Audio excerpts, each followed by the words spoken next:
Hello everyone, get ready with me for Navaratri. First ನಾನು simple moisturiser use ಮಾಡಿ ನನ್ನ skin prep ಮಾಡ್ಕೊಳ್ತಾ ಇದ್ದೀನಿ. ಆಮೇಲೆ health power grip primer use ಮಾಡಿ ನಾನು ಟಿ ಝೋನ್ ಮತ್ತು ಚೀಕ್ಸಲ್ಲಿ ಅಪ್ಲೈ ಮಾಡ್ಕೊಳ್ತಾ ಇದ್ದೀನಿ.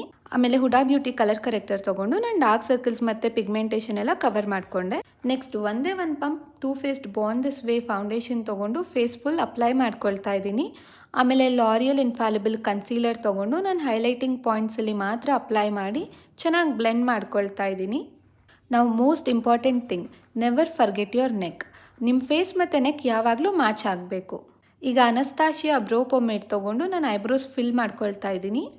ನೆಕ್ಸ್ಟು ಪೌಡರ್ ಪಫಿಂದ Maybelline fit me loose powder ತೊಗೊಂಡು ನಾನು ಅಂಡರ್ ಐಸ್ ಮತ್ತು ಹೋಲ್ ಫೇಸ್ನ ಡ್ಯಾಬ್ ಮೋಷನಲ್ಲಿ ಸೆಟ್ ಮಾಡ್ತಾ ಇದ್ದೀನಿ. ಯಾವಾಗಲೇ ಆಗಲಿ ಪೌಡರ್ ಅಪ್ಲೈ ಮಾಡುವಾಗ ಡ್ರ್ಯಾಗ್ ಮಾಡಬಾರ್ದು, ಡ್ಯಾಬಿಂಗ್ ಮೋಷನಲ್ಲಿ ಅಪ್ಲೈ ಮಾಡಬೇಕು. ನೆಕ್ಸ್ಟ್ ಹುಡಾ ಬ್ಯೂಟಿ ಪ್ಯಾಲೆಟಿಂದ ಒಂದು ನ್ಯೂಟ್ರಲ್ ಕಲರ್ ತೊಗೊಂಡು ಹೋಲ್ ಐಲಿಟ್ಸ್ ಮೇಲೆ ಹಾಕಿ ಆ್ಯಂಡ್ ಡಾರ್ಕ್ ಕಲರ್ ತೊಗೊಂಡು ನಾನು ಔಟರ್ ಕಾರ್ನರ್ ಆಫ್ ದ ಐಸಲ್ಲಿ ಬ್ಲೆಂಡ್ ಮಾಡಿ ನೆಕ್ಸ್ಟ್ ಶಿಮ್ಮರ್ ತೊಗೊಂಡು ಇನ್ನರ್ ಕಾರ್ನರ್ ಆಫ್ ದ ಐಸಲ್ಲಿ ಅಪ್ಲೈ ಮಾಡ್ತಾ ಇದ್ದೀನಿ. ನೆಕ್ಸ್ಟ್ ನಾನು ಫಾರೆವರ್ 52 ಲೈನರ್ ತೊಗೊಂಡು ವಿಂಗ್ ಲೈನರ್ ಅಪ್ಲೈ ಮಾಡ್ತಿದ್ದೀನಿ. ನೀವು ಅಷ್ಟೇ ಮನೇಲಿ ಏನಾದರೂ ಫಂಕ್ಷನ್ಸ್ ಇದ್ದರೆ, ವೆಡ್ಡಿಂಗ್ಸ್ ಅಟೆಂಡ್ ಮಾಡ್ತಿದ್ರೆ ಅಥವಾ ಏನಾದರೂ ಫೆಸ್ಟಿವಲ್ ಇದ್ದರೆ ವಿಂಗ್ ಲೈನರ್ ಅಪ್ಲೈ ಮಾಡಿ ನಾರ್ಮಲ್ ಲೈನರ್ ಬದಲು ತುಂಬ ಚೆನ್ನಾಗಿ ಕಾಣುತ್ತೆ.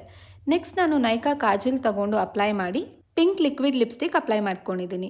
ಮೇಕಪ್ ಮಾಡಿ ಬ್ಲಷ್ ಹಾಕಿಲ್ಲ ಅಂತಂದರೆ ಮುಖ ಒಂಥರ ಖಾಲಿ ಕಾಣಿಸ್ತಾ ಇರುತ್ತೆ. Makeup completes your look and compliments your look. ಆದರೆ ರೈಟ್ ಶೇಡ್ ಆಫ್ ಫೌಂಡೇಶನ್ ಥರ ರೈಟ್ ಶೇಡ್ ಆಫ್ ಬ್ಲಷ್ ಯಾವುದು ಅಂತ ಗೊತ್ತಿರಬೇಕಷ್ಟೆ. ಈಗ ಮೆಬಿಲಿನ್ ಹೈಲೈಟರ್ ತೊಗೊಂಡು ನನ್ನ ಚೀಕ್ ಬೋನ್ಸ್ನ ಹೈಲೈಟ್ ಮಾಡ್ಕೊಳ್ತಿದ್ದೀನಿ. ನನ್ನ ಫೇಸ್ ಎಷ್ಟು ಗ್ಲೋಯಿ ಆ್ಯಂಡ್ ಡ್ಯೂವಿಯಾಗಿ ಕಾಣಿಸ್ತಾ ಇದೆ ನೋಡಿ. ಈಗ ಸೆಟ್ಟಿಂಗ್ ಸ್ಪ್ರೇ ತೊಗೊಂಡು ನನ್ನ ಫೇಸ್ ಫುಲ್ಲು ಸೆಟ್ ಮಾಡಿಕೊಂಡು ಅದನ್ನು ಡ್ರೈ ಆಗಕ್ಕೆ ಬಿಡಬೇಕು. ನೆಕ್ಸ್ಟು ಹುಡಾ ಬ್ಯೂಟಿ ಮಸ್ಕಾರ ತೊಗೊಂಡು ಅಪ್ಲೈ ಮಾಡ್ಕೊಳ್ತಾ ಇದ್ದೀನಿ. ಸೊ ನನ್ನ ಮೇಕಪ್ ಫುಲ್ ಕಂಪ್ಲೀಟ್ ಆಗಿದೆ. This is how my makeup looks and this is my final look. ನಿಮಗೇನಾದರೂ ಈ ವಿಡಿಯೋ ಇಷ್ಟ ಆಗಿದ್ರೆ ಅಥವಾ ಏನಾದರೂ ಇನ್ಫಾರ್ಮೇಟಿವ್ ಅನಿಸಿದರೆ ಈ ವಿಡಿಯೋಗೆ ಒಂದು ಲೈಕ್ ಮಾಡಿ, ಹಾಗೆ ನನ್ನ ಚಾನೆಲ್ ಸಬ್ಸ್ಕ್ರೈಬ್ ಆಗಿ. Thank you.